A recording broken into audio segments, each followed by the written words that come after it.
Alright, what's up guys? My name is Zack and today I am driving a 1957 Morris Minor 1000. Up front is a 0.9 liter inline 4 and down below is a 4-speed manual transmission. Now I am super excited to be driving this Morris Minor 1000, as I'll be referring to it as just the Morris Minor, because this is such a special automobile. Not only is this imported from Australia, but I've never driven a proper Morris before, and this car particularly has a very interesting story paired with it, so I'm excited to share all of that with you today. But if you would like to share your vehicle with me, you can head on over to my website, zackpradel.com/submit. It's a quick and easy submission form, takes under a minute to fill out, and I come out to you. But let's get back to that 948cc inline 4 under the hood. I always say liters at the top of the video just for easy comparison. It is a small engine,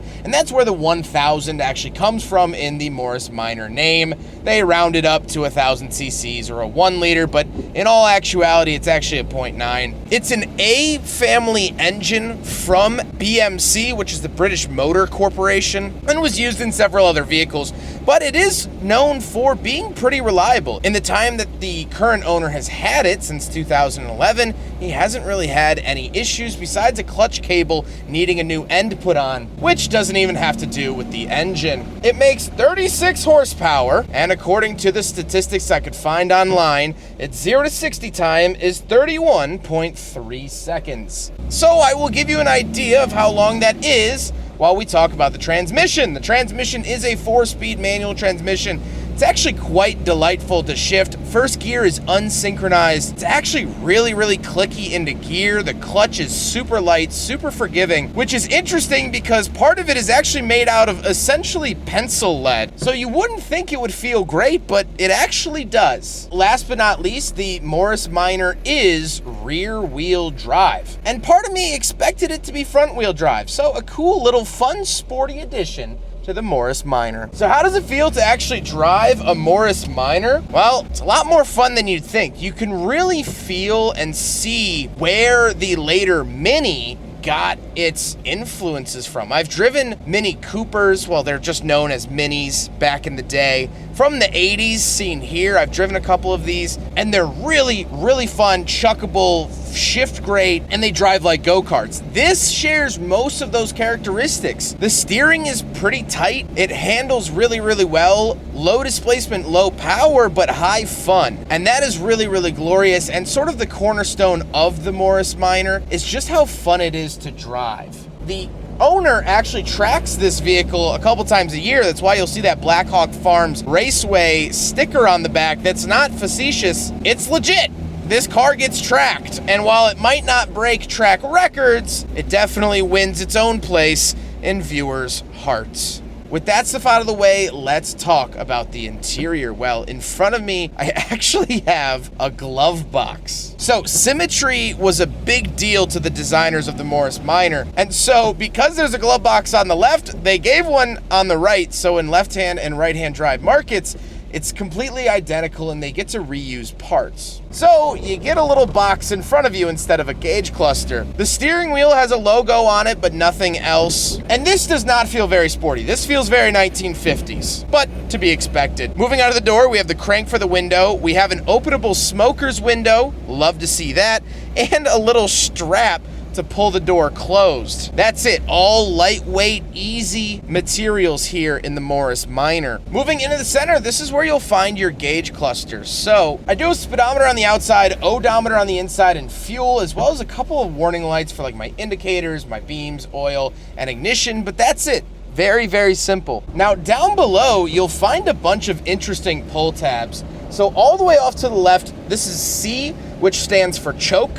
Then we have W for wipers. Of course, the key for the ignition, but that doesn't start the vehicle like most vehicles of this era. There's actually a separate way, which we'll talk about in 2 seconds. L is for lights, and S is for start. So this is actually your starter motor. So you turn the key to get the electronics on, and then you pull this out to actually start the vehicle, which I think is really, really cool and interesting, and just something I don't really deal with all that much, and something that's gone from modern cars. Then down below that, we get nothing. There's not even heat, let alone air conditioning. Air conditioning is not even in the question or quotation of this vehicle, but there's not even any heater controls. So if you got chilly in your Morris Minor back in 1957, bring a blanket. That's gonna be your heater. Now on the floor, I do have a high beam switch, very typical of 1950s vehicles. However, I've never driven a right-hand drive car with the high beam switch, so it's interesting that it's still off to the left. I always assumed that it would mirror it and put it to the right, but I guess the pedals are the same, so very interesting to see that. Then we have the shifter, handbrake, and we do actually have seat belts. Australia, early adopters of the seatbelt. They were actually the first country to have seatbelt laws, fun fact. But we don't have any cup holders, so the Morris Minor fails a big ring and bottle test, but I mean, who cares? Now we gotta talk about the seats, and they are finished in this really cool sort of aqua color. Now, this was a Australian-built car, which had more fun colors. The British-built Morris Minors were actually a lot more, well, drab. And so this actually got a pretty fun interior, which I am loving here in the Morris Minor. However, speaking of seats, we do have back seats, so let's go do a back seat review. Oh boy. Yeah, this ain't great. Oh. All right, so I'm in the back of the 1957 Morris Minor 1000. Head's coming close to hitting the ceiling. It's not wonderful, but it has 4 doors, which is a huge upside as opposed to the Beetle. The Beetle was never actually a 4-door in any of its model years, and so if you wanted 4 doors and you wanted something that had Beetle reliability, yeah, it kind of made sense in that sort of way. So very, very cool to be back here. Now would I want to sit back here while going through the outback and crossing the country? No, this is not where I'd want to be. There's plenty of other places I would, but not this. That's okay though. You know what? It's cool just to be back here, and I can only imagine all the memories that were formed back here by the previous family and the current family. Taking this to ice cream, taking this to go to the car show, running errands. The owner picks his daughter up from school in this car sometimes. I mean, just the history in this back seat is always what gets me. Let's hop out, we'll take a quick look at the trunk, and then we'll talk about the looks. All right, around the back of the 57 Morris Minor. Lift it like that. And we do have some actual trunk. Now, the 50s trunks were really starting to get integrated into cars a lot better than they were in the 40s, so it's evident here. We have a sort of 2-shelf system, your supplies down there and your goodies up top, your blanket and all that stuff. Now, of course, this is an old car, so it kind of becomes all supplies for keeping it running and whatnot, but very, very cool to see the trunk space of the Morris Minor, and there actually is a prop, basically a hood prop that you could put down, and you set it right there, which is very neat. But we'll close that up.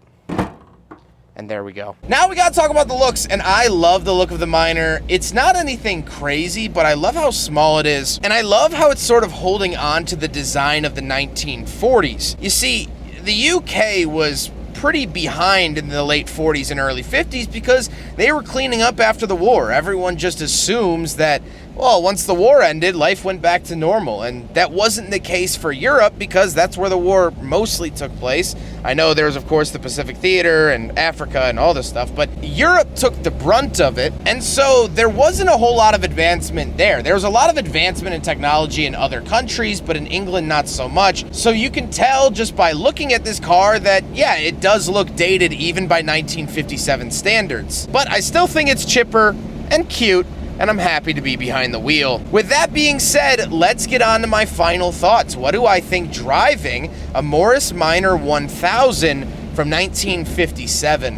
Well, first of all, of course, as I say with a lot of cars like this experience has just been off the charts and such an amazing and wonderful experience. I've loved every second of driving this car. It's way easier to drive. It's way better to drive than I was anticipating. I thought it was going to feel like a stick in the mud, and it doesn't. It feels like quite the little peach, and I love that. But let's talk about the history of this vehicle. Now, this was built by BMC, which is British Motor Corp, which was essentially Europe's version of AMC. Now, AMC actually came at nearly the same time, interestingly enough. 1954, BMC came in 1952. But BMC was Morris and Austin coming together. Now, this was still called the Morris Minor, but it was built by BMC, which was a conglomerate, blah, blah, blah. However, this car was so successful that they started manufacturing it in Australia, like where this one was built, and purchased brand new. And only a few years after this car came out, this car became the first British car to sell 1 million units. It was the British Beetle. People loved it. It was simple, reliable, affordable, and could carry a family. So they started building them in Australia. Right as the 1950s were starting, Australia was experiencing a huge economical boom post-war. They didn't have any war rubble to clean up. They had tons of people flowing into the country. Jobs were high. Morale was higher. Australia's 1950s were very similar to our 1950s here in the States. It wasn't that same story over in Britain. It was actually a very drab era. But this car was built in Australia and bought by a little Australian lady by the name of Sadie. Sadie owned the car until she passed and left it to her son, of whom sold this car to the current owner back in 2011 when he was living in Australia. And when it was time to come back to the United States, Tom, the owner, brought Sadie with him. And Sadie has been a part of their family ever since. And what a lovely little car to grow up with. A car that has driven on 2 separate continents and served 2 wonderful families. A car that has been used for daily driver service. A car that has been used at car shows, out on the track. A little do-everything automobile. And you might look at it and say, Zach, that thing seems tremendously underpowered, outdated, and unruly.